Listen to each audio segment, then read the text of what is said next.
thank you very much, Tim, for that introduction. I appreciate it, and thank you all for the opportunity to be here today. It's great to see so many familiar faces in the crowd. I am honored and humbled to be your 40th governor here in Nebraska. We have just so many tremendous opportunities, and I'm excited to work together with the folks all across the state in a spirit of collaboration on building the state, continuing to grow our state. I look forward to working with the new senators in unicameral, as well as all the veteran senators. We've got both the mix here today. Thank you all for coming. And all folks like you across the state. The future of our state will continue to depend upon us pulling together, working together, and solving problems. Your organization is a great example of that. Coming together, you said the first roundtable was just, 28 years ago, you said? You've done a good job of building it since then. And then, of course, I think you've been around since 1944, too, right? So, not you in particular example.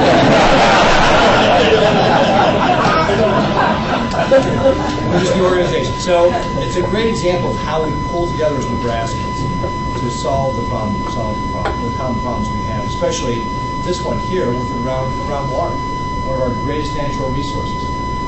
Incredibly important to our state. Obviously, agriculture is our #1 industry. We're the #1 irrigated state in the country. Managing our water resources will be vital to us to be able to continue to do that in the future. But it's not just agriculture that depends on water. There's going to be many other industries as well. And so the wise management of these resources will be absolutely critical. In fact, I would say if there's the only other resource that we have that is more valuable than water in the state, it's you, people in Nebraska.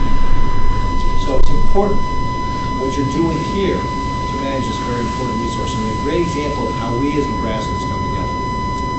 And so I'm excited to continue to work with you on how we continue to build the state.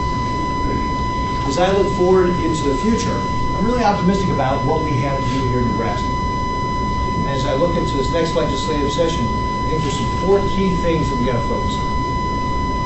The first is growing the economy and creating jobs. These have to go hand in hand. We have to create more and better paying jobs for our kids and grandkids, and attract kids from across the country to come here. If we're not growing, we're dying. We've got to grow. To do that, we have to create that 21st century infrastructure and pro-growth policies that will allow us to continue to grow the state, to allow us to create those jobs. So that's going to be the first big thing that we're focused on. The second is that we absolutely have to cut taxes. We're a high tax state. Tax Foundation says we're 14th highest when it comes to property taxes. We're 15th highest when it comes to income taxes. There was a survey that was reported on Fox News about 9 months ago now, but I don't think it's changed much. I looked at overall tax burden in the state, and it had as third lowest behind California and New York. And as I've traveled the state, Nebraskans from Alliance to Syracuse have expressed their strong interest in property tax relief. Absolutely #1 issue that people are talking to me about, and it'll be my absolute #1 priority in this upcoming session. At the same time, we must act responsibly. As elected officials in both the governor's office and the unicameral, it's our constitutional duty to make sure that we balance the budget while funding the priorities that the people in Nebraska care about most. So that's going to be the balance we have. The third thing we have to do is we have to reduce the regulatory burden. Whether you're a farmer or a rancher or a business owner, we all across the state, livestock producers in Bridgeport, manufacturers in Deschler, we all bear the price of overregulation. And it's a hidden cost that we don't always see. When we get our property tax bill, we can see what we're paying in taxes. But that regulatory cost is one of the ones that we don't see so much, but it's out there. And so we have to lighten that regulatory burden. I'll push back on Washington and the excessive overregulation they're forcing down upon us. And at the state level, I'll work to ensure that we have a regulatory process that's fair, transparent, and something that will be fair for everybody. Fair and transparent, just something that is balance is common sense. And then in addition, we have to strengthen education. We have to make sure that our kids, our young people, have the tools they need to be successful in the 21st century global economy. And in particular, I want to focus on career and vocational training. Every manufacturer I've spoken to has told me they cannot find enough welders, or machinists, or electricians. That's skilled labor force. And it's a barrier for them expanding here in the state, just like high taxes. So we have to address that through vocational training to allow our young people to see the opportunities that are available in that skilled labor workforce. I'll give you an example.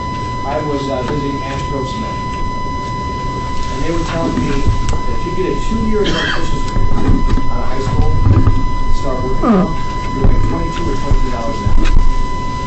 Stay there a year, pass 2 tests, you're making $28 an hour.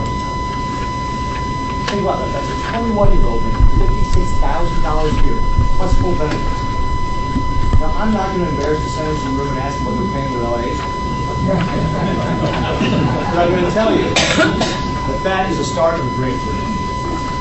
So that's the kind of opportunities that we have here in the state. We need to make sure that our young people are exposed. So you put all those things together and you start building that foundation of how we take the state forward. And that's what I'm excited to do as your governor, to work with folks like you, the folks in our unicameral, to develop that plan for how we grow Nebraska, how we lay that foundation so that our Nebraska families have the future they want and deserve. Because folks, I guarantee you, if you think about it, the reason you're all here today, the reason I'm doing this, the reason our senator's doing this, is that's what it's all about. Making sure families have the future they want to see.